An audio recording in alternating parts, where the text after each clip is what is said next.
I love you.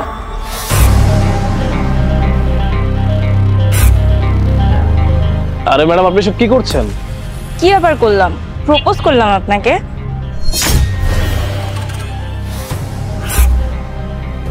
আরে আপনি আমাকে কেন প্রপোজ করছেন? এমন ভাব করছেন যেন আপনাকে কেউ জীবনে প্রপোজ করেনি। ম্যাম, আপনি এক কাজ করুন, আপনি আপনার পার্সেলটা নিন আর আমার পেমেন্ট আমি করে দিন, আমি চলে যাবো।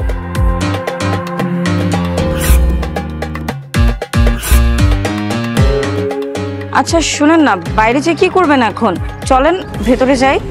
ম্যাডাম দেখুন, আপনি আমাকে ডিস্টার্ব করছেন, আমি কিন্তু আপনার নামে কমপ্লেন করবো। আমাকে প্লিজ এখান থেকে যেতে দিন।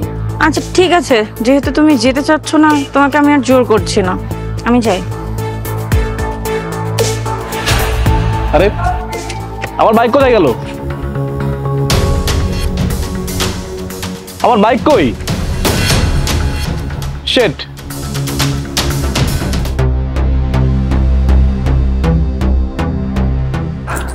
আরে বাহ, 1000 টাকা দামের পিৎজা দিয়ে 1 লাখ টাকা দামের বাইক মেরে দিয়েছি। এটা তো তুই ঠিকই বলেছিস, কিন্তু আজকে যদি একটা ছেলের জায়গায় মেয়ে ডেলিভারি দিতে আসতো না, তাহলে একটা ভালো দামি স্কুটি পেয়ে যেতাম। এখন আবার কি হলো? তুই বস, আমি দেখে আসছি।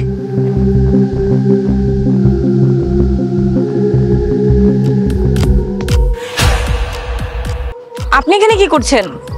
আমি এখানে না, আমার বাইকটা এখানে রাখা ছিল। আমি ভালো ভালো বলছি, আমার বাইকটা ফেরত দিন। আপনার বাইক? আপনার বাইক কি এখানেই পার্ক করেছিল নাকি? আমি এসব কিছু জানি না, আমি তো আপনার বাইক দেখিনি। দেখেননি তাই না? ঠিক আছে, যা দেখানোর এখন আমি দেখাচ্ছি।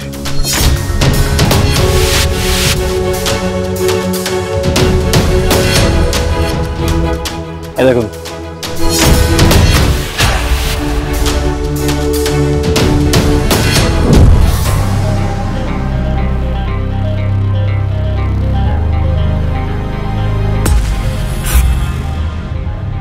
আরে এটা তো সেই এলাকাটাই যেখানে সব ডেলিভারিওয়ালার বাইক চুরি হয়েছে।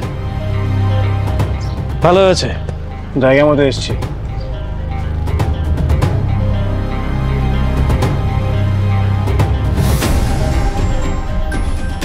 কি করা যায়?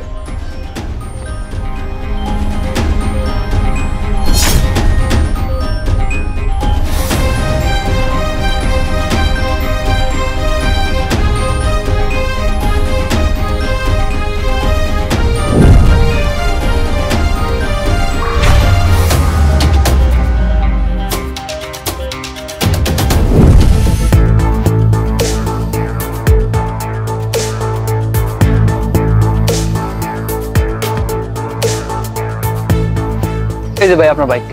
আরে আপনাদের তো লজ্জা হওয়া উচিত, একটা ডেলিভারি ম্যান কত কষ্ট করে, আপনাদের সুখের কথা ভেবে তারা কষ্ট করে, কত কষ্ট করে আপনাদের খাবারটা আপনাদের বাসা বন্ধ পৌঁছে দেয়, আর আপনারা সেই মানুষগুলোর সাথে দিনের পর দিন অবিচার করে যাচ্ছেন।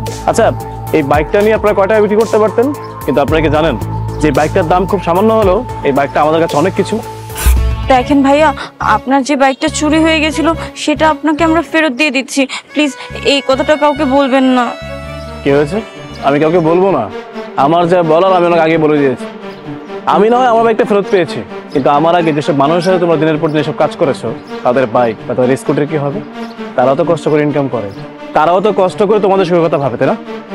আমি এই ভিডিওটা আগে না পুলিশের কাছে সেন্ড করে দিয়েছি, আর একটু পরে পুলিশ তোমাদের বাসায় আসবে, আর বাসায় এসে তোমাদেরকে কি করতে হবে আর কি না করতে হবে সেটা পুলিশ ডিসাইড করবে। সেখানে আমার কোনো হাত নেই, আমার যা করা সেটা আমি করে দিয়েছি, বাকিটা এখন তাদের ইচ্ছা। না না ভাই, আপনি পুলিশকে কল দিয়েন না, আপনি যা বলবেন আমরা তাই করবো।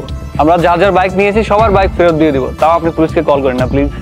তোমরা ফেরত দিবে কি না দিবে সেটা তোমাদের বিষয়, আর পুলিশ কি করবে আর কি না করবে সেটা পুলিশের বিষয়।